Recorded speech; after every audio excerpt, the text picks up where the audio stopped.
Hello students, आज हम देखने वाले हैं कक्षा 12वीं की फिजिक्स को।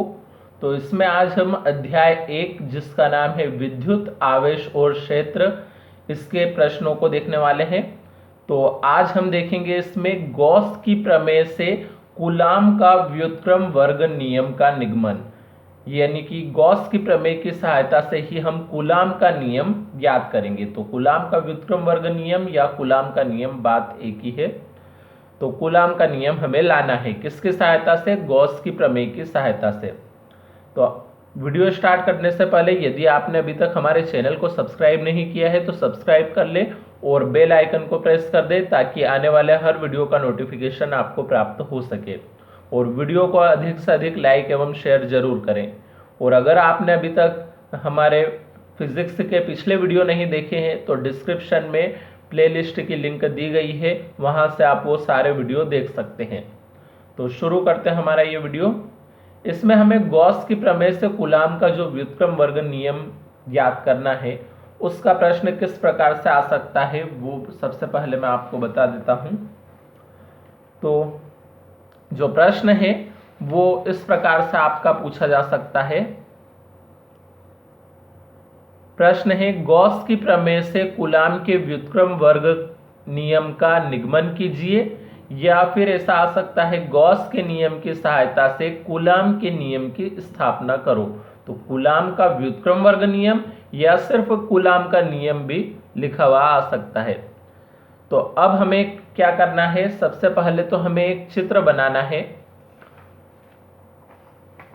तो चित्र इस प्रकार से है ये।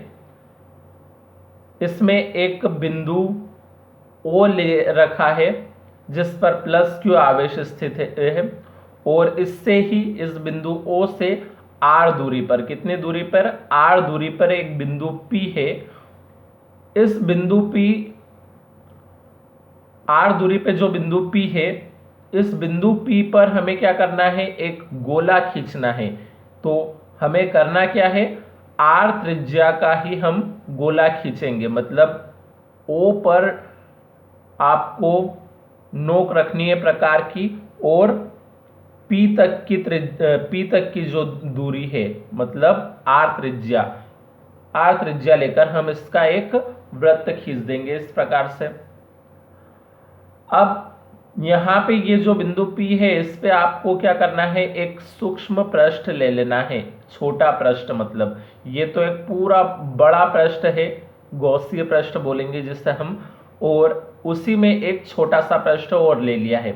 अब अगर इस पूरे पृष्ठ को हम नाम दे दें S, तो यहाँ पे ये जो सूक्ष्म पृष्ठ हो जाएगा ये क्या हो जाएगा? ds हो जाएगा, क्योंकि हम क्या करते हैं? सूक्ष्म के लिए d लगाते हैं। पिछले डेरिवेशन में मैंने आपको बता रखा है। तो d लगाना है हमको सूक्ष्म पृष्ठ के लिए s के आगे। तो ये पूरा जो पृष्ठ है इसे आप नाम दे सकते हैं s, और ये जो सूक्ष्म पृष्ठ है इसे नाम दे दिया ds मतलब d, सूक्ष्म के लिए d लगा दिया हमने सिर्फ। अब यहां पे क्या है? ये जो बिंदु P है, इससे हमें एक सीधी लाइन और खींचनी है। क्यों खींची है हमने ये लाइन? क्योंकि ये जो पूरा पृष्ठ है, गॉसीय पृष्ठ, इससे जो विद्युत क्षेत्र की तीव्रता है वो पृष्ठ के लंबवत बाहर की ओर निकलेगी। इसलिए हमने क्या करा है? यहाँ पे लंबवत बाहर की ओर निकालने के लिए यहाँ से ये एक सीधी लाइन को खींच दिया। तो ये लाइन किसके लिए है? ये विद्युत क्षेत्र की तीव्रता यानी कि E के लिए है। तो इसलिए यहाँ पे लिख दिया है E वेक्टर। और साथ में जो इस ds यानी कि सूक्ष्म पृष्ठ के लिए जो स्थिति सदिश है वो भी इसी दिशा में रहेगा। तो उसको हमने कैसे दर्शाया? ds वेक्टर से। तो यह सूक्ष्म पृष्ठ ds था, लेकिन उसके स्थिति सदिश को ds वेक्टर से दर्शाया है। तो इन्हीं सारी बातों को हमें हिंदी में यहाँ पे अब लिखना होगा इस चित्र के आधार पे। तो वो हिंदी की लाइनें मैं आपको यहाँ पे बताता जाता हूँ। देखिए, सबसे पहले क्या लिखा है? माना कि बिंदु O पर एक बिंदु आवेश प्लस Q स्थित है। तो ये बिंदु O पे एक प्लस Q आवेश स्थित है। इससे R दूरी पर एक बिंदु P है।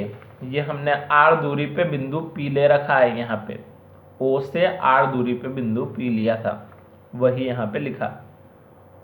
O केंद्र व R त्रिज्या वाला एक गोला खींचते हैं, तो केंद्र O ले लें और त्रिज्या क्या ले लें, R ले लें, और क्या किया जाए, गोला खींच दें। यह गोला बिंदु P से होकर जाता है, तो यह गोला होके किससे जा रहा है, इस बिंदु P से होकर जा रहा है। तो इस गोले का जो पृष्ठ है वो एक गॉसीय पृष्ठ की तरह कार्य करेगा। तो ये जो गोले का जो पूरा पृष्ठ बनाया है हमने, ये क्या है, एक गॉसीय पृष्ठ बोलेंगे इसे। इस गोले के पृष्ठ के प्रत्येक बिंदु पर, ये गोले का जो पृष्ठ है इसके प्रत्येक बिंदु है, चाहे कोई सा भी बिंदु ले लिया जाए यहाँ पे ऊपर, तो प्रत्येक बिंदु पर विद्युत क्षेत्र की जो तीव्रता है वो एक समान रहेगी तथा पृष्ठ के लंबवत बाहर की ओर होगी। तो सभी बिंदुओं पे विद्युत क्षेत्र की तीव्रता एक समान ही रहनी है, और कहाँ पे रहेगी ये, पृष्ठ के लंबवत बाहर की ओर। तो यही बातें हमने यहाँ पे क्षेत्र में से सारी हिंदी में लिखी है। अब हम इस पूरे डेरिवेशन को यहाँ पे हल करते जाते हैं। तो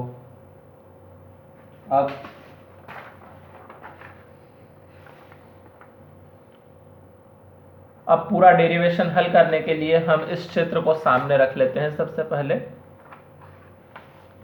या एक काम करते हैं, यहाँ पे अब लिखता जाता हूं मैं। सबसे पहले हमें क्या करना है, वो जो हमने सूक्ष्म पृष्ठ बनाया था ds, उस ds सूक्ष्म पृष्ठ से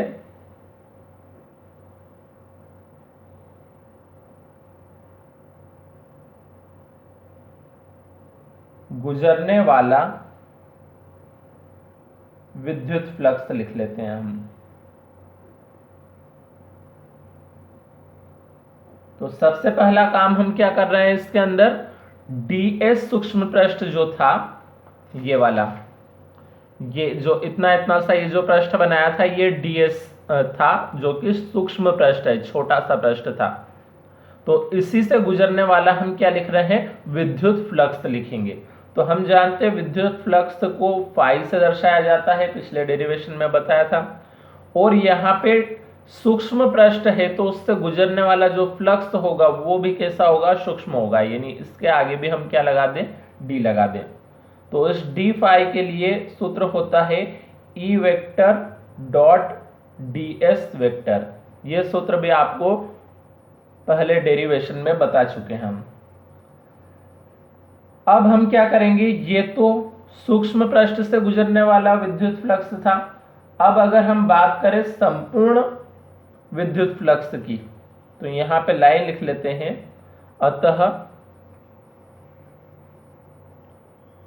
अतः गोलीय पृष्ठ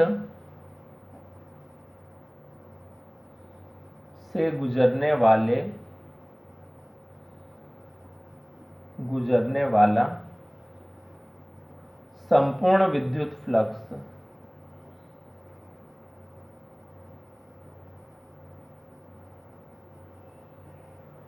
तो ये सूक्ष्म विद्युत फ्लक्स था। लेकिन अब हम अगर संपूर्ण विद्युत फ्लक्स की बात करें, तो संपूर्ण के लिए हमें समाकलन करना होता है। तो ये हमने यहाँ पे समाकलन का चिन्ह लगाया डी फाई के आगे, और इस तरफ भी समाकलन का चिन्ह लगा देंगे E vector dot D S vector के आगे। तो समाकलन करने की संपूर्ण विद्युत फ्लक्स के लिए हमने क्या करा है, समाकलन का चिन्ह लगाया है। अब ये तो समाकलन करने पे क्या हो जाएगा, समाकलन करने पे अब ये संपूर्ण फ्लक्स निकल जाएगा, और संपूर्ण फ्लक्स को हम डी लगा के नहीं लिखते हैं बल्कि सिर्फ फाई से लिखते हैं। तो ये डी फाई की जगह फाई हो गया समाकलन करने पे। और इस तरफ अगर हम क्या करें, ये वेक्टर हटाएं, तो वेक्टर हटाने पे क्या होगा, ई का वेक्टर और ds का वेक्टर, दोनों के वेक्टर अगर हटा देंगे तो साथ में cos थीटा लग जाता है। ये भी मैंने आपको जब वो गॉस की प्रमेय पढ़ी थी तब बताया था। तो ये E vector dot ds vector, तो दोनों पे से वेक्टर हटाने पे क्या लगा, cos थीटा लग गया। अब हम क्या करें, अगर थीटा बराबर कितना ले लें, 0 डिग्री ले लें, मतलब थीटा का मान अगर कितना लिया जाए, 0 डिग्री लिया जाए, तो क्या हो जाएगा, कॉस को हम ऐसे ही लिखे और थीटा की जगह क्या कर दिया हमने 0। तो 10वीं में आपने जो साइन कॉस टेन की जो सारणी पढ़ी होगी उसमें कॉस 0 डिग्री का मान कितना होता है, 1 होता है। तो कॉस 0 का मान हमने क्या लिख लिया यहाँ पे, 1 लिख लिया उस सारणी से। तो थीटा की जगह पे हम क्या रख रहे हैं, 0 रखना था। थीटा बराबर 0 डिग्री लिया है अगर, तो यहां थीटा की जगह अगर 0 रखा तो कॉस 0 का मान कितना होता है, 1। अब फाई को हम ऐसा ही लिख लेंगे, integration E D S, integration यानी कि समाकलन का चिन्ह, डीएस ई डी एस। अब cos थीटा को हमें लिखने की जरूरत ही नहीं है, क्योंकि cos थीटा, थीटा की जगह हमने 0 रखा और cos 0 का मान 1 होता है, तो यानी कि हमें cos थीटा की जगह पे 1 रख देना है। और 1 का तो जब हम EDS में गुणा करते हैं तो क्या आता है, EDS ही आता है, इसलिए हमें वो cos थीटा लिखने की जरूरत ही नहीं है, क्योंकि cos थीटा की जगह हम 1 रख चुके हैं और 1 लिखना यहाँ जरूरी नहीं है। अब फाई को हम ऐसे ही लिखेंगे और इसमें से ई को समाकलन से बाहर निकाल लेंगे, क्योंकि अचर संख्या जो होती है वो समाकलन के बाहर निकलती है। तो ई बाहर निकल जाएगा, समाकलन के अंदर रहेगा सिर्फ ds। अब एक सूत्र होता है, सूत्र है इंटीग्रेशन ds बराबर होता है 4 पाई आर स्क्वायर। तो इंटीग्रेशन ds बराबर कितना होता है, 4 पाई आर स्क्वायर, ये एक सूत्र है। इस सूत्र से मान हम यहाँ पे रख देते हैं। तो क्या करें हम, सबसे पहले तो फाई को ऐसे ही लिखा हमने, ई को भी ऐसे ही लिख दिया, और ई के गुणे में था इंटीग्रेशन ds, तो इस इंटीग्रेशन ds की जगह पे हम लिख देंगे कितना, 4 पाई आर स्क्वायर। तो इस समाकलन ds की जगह पे हमने ये 4 पाई आर स्क्वायर रखा है इस सूत्र से। इसे बना देंगे हम समीकरण 1।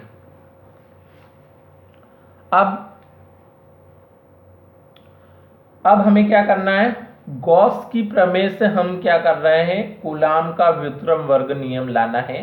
तो हम अब गॉस की प्रमेय का जो सूत्र था उसका इस्तेमाल करेंगे। तो गॉस की प्रमेय का जो सूत्र है वो क्या था, फाई बराबर क्यू बटे एप्सिलॉन 0। ये गॉस की प्रमेय का सूत्र आया था हमारे पास, जब हमने गॉस की प्रमेय पढ़ी थी तो उसका सूत्र क्या आया था, फाई बराबर क्यू बटे एप्सिलॉन 0। तो उसे हमने समीकरण 2 बना दिया। अब अगर हम देखें यहाँ पे समीकरण 1 व 2 से, तो समीकरण 1 और 2 में हमें क्या नजर आ रहा है, दोनों ही समीकरण में LHS सेम दिख रहे हैं। LHS क्या है, बराबर है, इसमें भी फाई है इसमें भी फाई है। तो अगर LHS सेम होते हैं तो RHS भी हम बराबर में लिख सकते हैं। तो RHS को अगर हम बराबर में लिखें, यानी कि ई गुणित 4 पाई आर स्क्वायर के बराबर में किसको लिख देंगे हम, क्यू बटे एप्सिलॉन 0 को। तो LHS बराबर थे इसलिए RHS को भी हमने बराबर में लिख लिया। अब आगे हमें क्या करना है, ई को तो हम यहीं रहने देंगे, और ये जो 4 पाई आर स्क्वायर है ये हम अभी गुणे में है, अब बराबर के इस तरफ लाएंगे तो ये 4 पाई आर स्क्वायर कहाँ जाएगा, बटे में आ जाएगा। तो Q तो पहले से ऊपर है ही, ये 4 पाई आर स्क्वायर बटे में आ जाएगा यहाँ पे 4 पाई आर स्क्वायर, और एप्सिलॉन 0 पहले से बटे में था ही। अब आगे हल करते हैं इसको हम। तो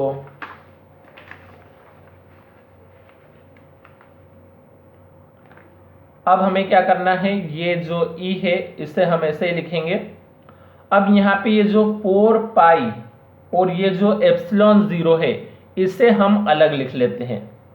तो ये है तो कहाँ पे, बटे में ही है, 4 पाई एप्सिलॉन 0, लेकिन इसे हमने अलग करके लिखा है। अब अलग करके लिखा है तो ऊपर कुछ नहीं लिख रहे हैं अपन, तो 1 लिख सकते हैं, कुछ नहीं मतलब 1। और साथ में अब बचा क्या क्या है हमारे पास, ऊपर तो ये Q नहीं लिखा था हमने, तो Q ऊपर यहाँ पे अलग से लिख दिया, और क्या बचा है, आर स्क्वायर। तो बटे में ये जो आर स्क्वायर बचा था ये बटे में लिख दिया।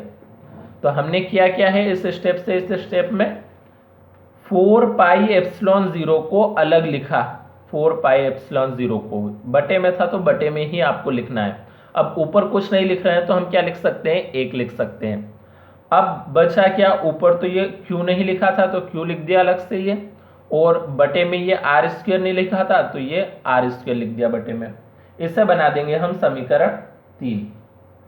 अब वो जो बिंदु P था चित्र के अंदर, जो हमारा ये बिंदु P था यहाँ पे, इस बिंदु P पर हम क्या करेंगे, परीक्षण आवेश रखेंगे। परीक्षण आवेश यानी कि Q0 को रखेंगे। तो माना बिंदु P पर परीक्षण आवेश Q0 रखने पर उस पर लगने वाला बल।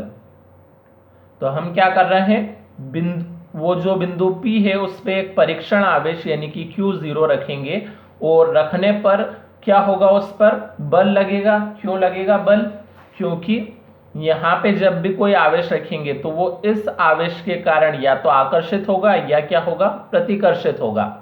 तो आकर्षित या प्रतिकर्षित होने का मतलब उन दोनों आवेशों के बीच क्या लगेगा, बल लगेगा। तो इसीलिए हमने यहाँ पे लिखा है कि Q0 रखने पर उस पर लगने वाला बल को हम दर्शाते हैं F से। तो बल के लिए सूत्र होता है QE। तो हम यहाँ पे Q नहीं लिखेंगे बल्कि Q0 लिखेंगे, क्योंकि आवेश हमने Q0 लिया है। तो ये सूत्र आपको याद रखना है। बल के लिए सूत्र क्या होता है, F बराबर QE। तो Q की जगह Q नहीं बल्कि Q0 लिखा गया है बस। अब ये जो स्टेप है F बराबर Q0E, इसमें हम क्या करेंगे, इस E की जगह पे E का मान रख देंगे।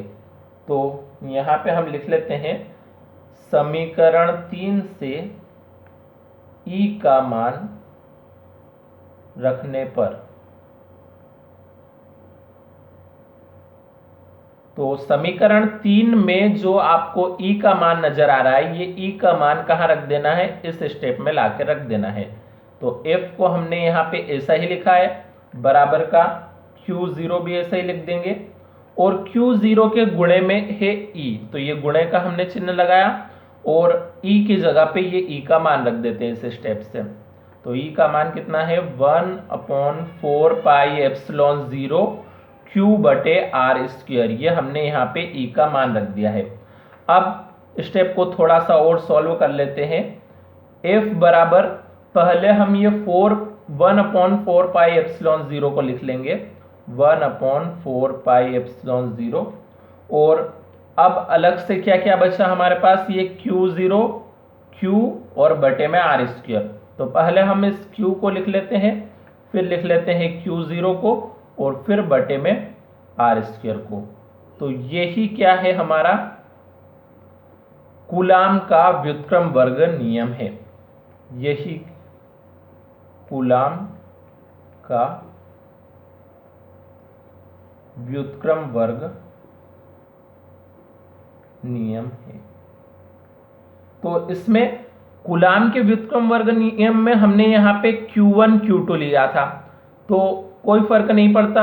Q1 Q2 भी क्या हुए, 2 आवेश हुए, और Q0 भी क्या हुए, 2 आवेश हुए। Q1 की जगह हमारे पास यहाँ Q है, Q2 की जगह पे Q0, उससे कोई फर्क नहीं पड़ता। तो कूलाम का जो व्युत्क्रम वर्ग नियम था वो भी यही था, F बराबर 1/4 पाई एप्सिलॉन 0 Q1 Q2 बटे आर स्क्वायर। उसी प्रकार से ये भी यहाँ आया है, F बराबर 1/4 पाई एप्सिलॉन 0 Q0 बटे आर स्क्वायर। तो बस इतना अंतर आया है कि Q1 Q2 की जगह Q0 है। वो क्वेश्चन में आवेश को मानने के आधार पे डिफरेंस आ सकता है बस, इसलिए आपको कोई चिंता करने की जरूरत नहीं है। Q1 Q2 की जगह Q0 आया है हमारे पास बस। तो ये हमारा यहाँ पे आज डेरिवेशन सॉल्व हुआ। अब अगले प्रश्न के लिए मिलते हैं अगले वीडियो में, तब तक के लिए धन्यवाद।